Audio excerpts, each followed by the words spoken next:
হেসেলে তো সংকট রয়েছে, কিন্তু পথে বেরোলে সেখানেও তো বেশ কিছুটা সমস্যা অপেক্ষা করছে। তার কারণ যেভাবে একদিকে যেমন অটোর গ্যাসের সরবরাহের সমস্যা রয়েছে, তার পাশাপাশি দামও কিন্তু রাতারাতি 5 টাকা করে বেড়ে গিয়েছে। সরাসরি আপনাদের পেট্রোল পাম্পে নিয়ে যায় প্রিন্স আনোয়ার রোড। আমাদের প্রতিনিধি ঐশী মুখোপাধ্যায় রয়েছেন। ঐশী, অটো চালকরা গতকালও অভিযোগ করছিলেন যে রাতভর তাদের অপেক্ষা করতে হচ্ছে, কিন্তু যথেষ্ট পরিমাণে সিলিন্ডার এসে পৌঁছচ্ছে না, গ্যাস রিফিল হচ্ছে না। আজকে কি পরিস্থিতি? একেবারে দেখো, ভোরের আলো ফোটার আগে এখানে অনেকজন বলছেন তারা 3:30 4:30 কেউ কেউ এসেছেন। তবে পর্যাপ্ত গ্যাস না থাকার কারণে কিন্তু তাদেরকে অপেক্ষা করতে হচ্ছে অনেক ঘন্টা ধরে। আমি কথা বলার চেষ্টা করবো, এখানে কিছু অটো চালক রয়েছেন। দাদা, কটার সময় এসে? আমি এসছি 4:30 পৌনে 5টা, এখন 8টা বাজে। এই সবে পাচ্ছি গ্যাস। অনেক অনেক, এ তো বলে বোঝানো যাবে না। কারণ কালকে আমরা গ্যাস পাইনি, কালকে গ্যাস ছিল না, কালকে গাড়ি অলরেডি বসে গেছে। আজকেই ভোরবেলা এসে লাইন দিয়ে এখন গ্যাস পাচ্ছি না। এখন এই আপনার সাথে যে কথা বলছি, এই সময়টাও আমার নষ্ট হবে। তারপরে হুট করে 5 টাকা এক লাফে, কোনো ইনফরমেশন নেই, বাড়িয়ে দিল।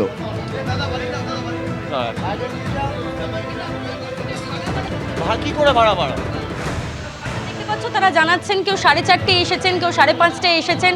পর্যাপ্ত গ্যাস না থাকার কারণে গতকাল কিন্তু তারা এই যে লিকুইড পেট্রোলিয়াম গ্যাস, যা এই যানবাহন চালাতে, অটো চালাতে ব্যবহার করা হয়, সেই গ্যাস তারা পাননি।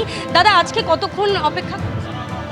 মিনিমাম এই গাড়িটা মিনিমাম তো 3.5 ঘন্টা, মিনিমাম 3 ঘন্টা 3.5 ঘন্টা এভরিডে লাগছে। গ্যাসের সমস্যা থেকে এভরিডে লাগছে 3 ঘন্টা থেকে 3.5 ঘন্টা এভরিডে লাগছে।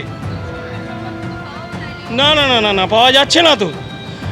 100 কথার এক কথাই, পাম্পিং স্টেশন কলকাতা এবং সারা পশ্চিমবাংলায় পর্যাপ্ত নেই। আমরা বারবার এটা অনেকবার আমাদের যে সংগঠন আছে সেই সংগঠনকেও আমরা বলেছি, এবং সংগঠন মারফত সরকারের কাছে যে নির্দেশিকা যায়, সেই নির্দেশিকায় আজ অবধি আমরা তার সুফল সুরাহা পাইনি। তো 1 লাফে 5 টাকা বৃদ্ধি, 1 লাফে 5 টাকা বৃদ্ধি, এবং এটা আমরা দেখতে পাচ্ছি আন্তর্জাতিক মার্কেটে একটা যুদ্ধ পরিস্থিতি চলছে। সেই পরিস্থিতি অনুযায়ী আমরা গ্যাসের দাম দেখলাম হঠাৎ করে 5 টাকা সামথিং বেড়ে গেছে, এবং তার জন্য আমাদের শ্রমও দিতে হচ্ছে, এবং এখানে লাইনের পর লাইন দিয়ে অটোতে গ্যাসও পাচ্ছি না। আগামীকাল গ্যাস পাইনি, গতকাল গ্যাস পাইনি, আজকে 3.5 ঘন্টা লাইন দিয়ে গ্যাস পেয়েছি। আপনারা বলুন, এখন স্নান পায়খানা খাওয়া দাওয়া কিছুই নেই আমাদের।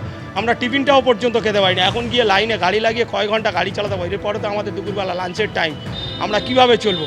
আমরা তো শিক্ষিত যুবক হয়ে আমরা অটো চালাচ্ছি, সমাজে কাজ বাজ নেই, তারপরেও এরকমভাবে আমরা এই কষ্টের মধ্যে জীবিকা নির্বাহ করছি। কিন্তু আমরা মানুষের কাছ থেকে 2 টাকা বেশি নিতে গেলে 1000 রকম কথা শুনতে হয়। মধ্যপ্রাচ্যে যে যুদ্ধ পরিস্থিতি, তার প্রভাব যেরকম জ্বালানিতে পড়েছে, গ্যাস সরবরাহের ক্ষেত্রে পড়েছে, সেরকমই কিন্তু যারা এই যানবাহনের জন্য, চলাচলের জন্য যে গ্যাস ব্যবহার করেন, সেই এলপিজি গ্যাসেও কিন্তু দেখা যাচ্ছে যে এই মুহূর্তে টান পড়েছে।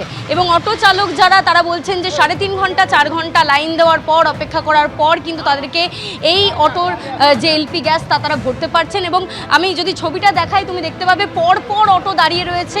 প্রায় 70 থেকে 100টা অটো এখানে অপেক্ষা করছে লাইন দিয়ে আজকে ভোরবেলা থেকে, শুধুমাত্র এই গ্যাস ভরার জন্য। এবং তারা যেমনটা জানাচ্ছেন যে রুটের ভাড়া যেহেতু ফিক্সড, তাই ভাড়া তারা বাড়াতে পারবেন না। তাদের এই যে সময়, সেটা অপব্যয় হচ্ছে। এবং তারই সঙ্গে এই যে 1 লাফে 5 টাকা 6-8 পয়সা বেড়ে গিয়েছে, অর্থাৎ আমি দেখাতে বলবো এখানে ছবিটা, যে 5 টাকার যে বৃদ্ধি, অর্থাৎ 57 টাকা সামথিং এই গ্যাসের দাম ছিল, কিন্তু সেটা এখন এসে দাঁড়িয়েছে 62 টাকা কিছুতে। এবং সেই কারণেই কিন্তু তারা বেশ সমস্যার সম্মুখীন হয়েছে, এমনটাই কিন্তু তারা জানাচ্ছেন। ঐশী, ধন্যবাদ। এবিপি আনন্দ, এগিয়ে থাকে, এগিয়ে রাখে।